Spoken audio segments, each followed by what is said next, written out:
Oui, alors il s'agit en fait des fruits d'une réflexion menée pendant l'année 2011 à la suite de la crise du Mediator, destinée à clarifier, à rendre plus lisible le système actuel. Je vous rappelle que le système actuel est fondé sur deux index, le service médical rendu SMR et l'augmentation du service médical rendu ASMR.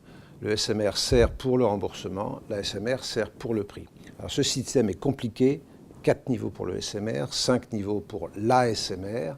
Il est peu lisible, peu reproductible, et puis surtout, la crise du Mediator a permis d'insister sur la nécessité maintenant de n'évaluer les produits nouveaux que par comparaison à ceux qui existent.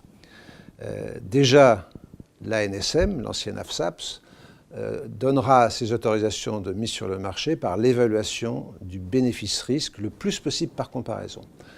À la HAS, nous évaluerons l'intérêt thérapeutique d'un nouveau produit de santé par comparaison aux stratégies thérapeutiques existantes.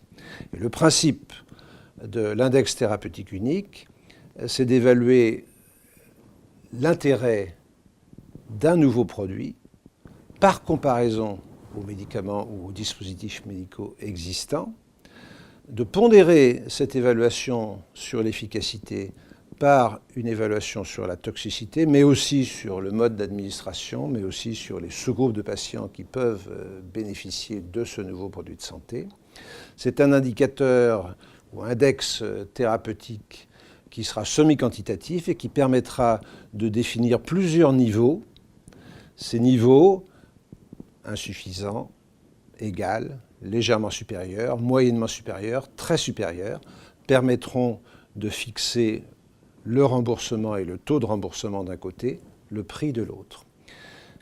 J'ajoute que, à l'échelle européenne, tous les pays se sont lancés dans cette évaluation comparative. Il y a même un terme anglais, Relative Efficacy Assessment, REA, et je pense que cet index thérapeutique unique sera plus facile, sera plus lisible, et j'espère qu'il sera mis en place avant la fin de l'année 2012.